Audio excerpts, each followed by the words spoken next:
The most recent one that I've seen is called Eagle Eye, and it's an action movie. It's a thriller, very tense action.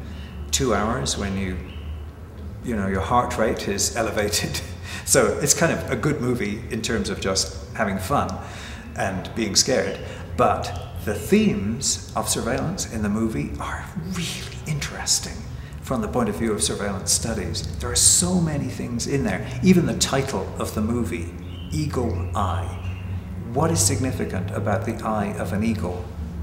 One, it can see from a very long way away. So the remoteness of vision in surveillance. But what's the other thing about the eye of an eagle? It can see with tremendous precision, with very great clarity, what is going on the ground. So it's many meters in the air and it can see very clearly on the ground. Google Earth is exactly this thing. A few weeks ago, someone sent me a shot of the inauguration of President Obama in the United States. And it was one of these shots where you see 1 million people. And the screen is vast with these tiny dots of people all over the screen. And I think it's called Google Analytics. You move in and you move in. It's like the power of 10. And you go closer and closer until right there in the crowd of like 1 million people, you can see faces as clearly as you can see mine. It's astonishing. So, you know, Eagle Eye, even the title tells you something about this relation between new technology. Some of it, of course, is hard to comprehend and sometimes is so astonishingly beyond our imagination that I think we scarcely believe it. You know, so it seems like science fiction that Google Analytics can do this. And so the line between the science fiction and the reality becomes very blurred. So I think, you know, there are things like this that we have to confront because it raises so many questions about the capacities of those who have the capital to run major surveillance systems like Google Earth or Google Analytics or whatever. And the fact that most of us, most of the time, have zero access to the means of doing this sort of thing. So it means that corporate power in technology companies becomes very, very strong, and correspondingly, those who are surveilled have less and less power in the sense of access to the same kind of means. People often talk about, oh well, in a surveillance age, everybody can have a video camera, you know, you can use your own webcam. It's complete nonsense because the power of the corporations that have these huge electronic and visual high-resolution powers of surveillance is just completely alien from what you or I could have in terms of that power. So my argument from that would be, it's not so much how can we protect ourselves from the world of huge surveillance power, because that's simply to go along with the kind of neoliberal arguments about the responsibilization of ordinary people. You know, it becomes my responsibility to check how I use the internet. It becomes my responsibility to be sure that I keep certain things private. It becomes my responsibility not to walk in certain streets where there are cameras. It becomes my responsibility to, protect myself. My argument, I would turn it around completely and say, it is the responsibilities of the organizations who have the power of surveillance that needs to be questioned. What does this corporation do with those data? How long do they keep them? Where do they sell them? Are there any limits on what the organizations do with those data? So I think the political question is not, how can I protect myself? That's the consumer question or the neoliberal question. The question is, are the organizations that have the surveillance power using those powers in a way that is responsible and is aware of the realities of everyday life that most people lead, and how those realities are affected by what they do. So you're asking me about how surveillance differs in different cultural contexts and between the East and the West and so on. Of course, there are some things that are in common.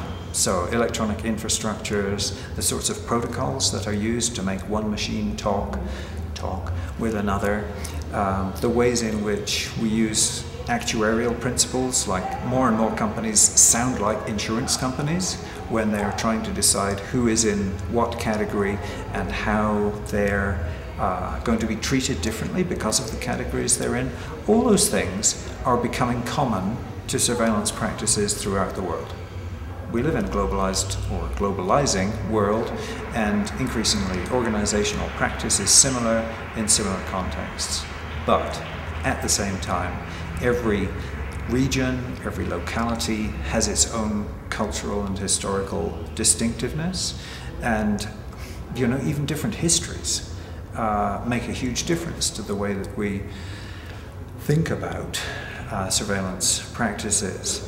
And different circumstances might lead to quite different responses. So, for example, I do a lot of work on national identification card systems, which are becoming very popular and are being sold around the world to many countries.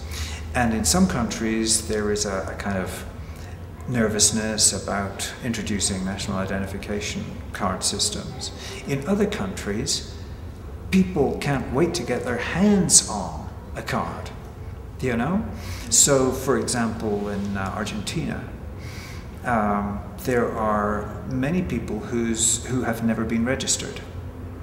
They come from poor backgrounds, they're relatively marginalized, they've never been registered, which means they have no kind of objective connection with the state and the kinds of benefits that government may give to citizens.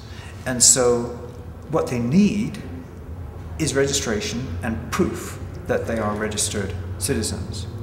And I have a friend in Buenos Aires who is a lawyer and sometimes supports poor people who come to him and say, listen, I've been harassed by the police, I've been abused by my employer, whatever it is, my housing has been taken away.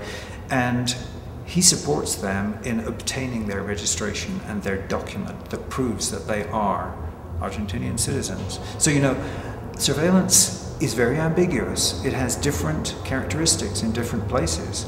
At the same time, we could mention the case of Bolivia, where the actual identification card helps to distinguish in rather crude ways between different members of the population.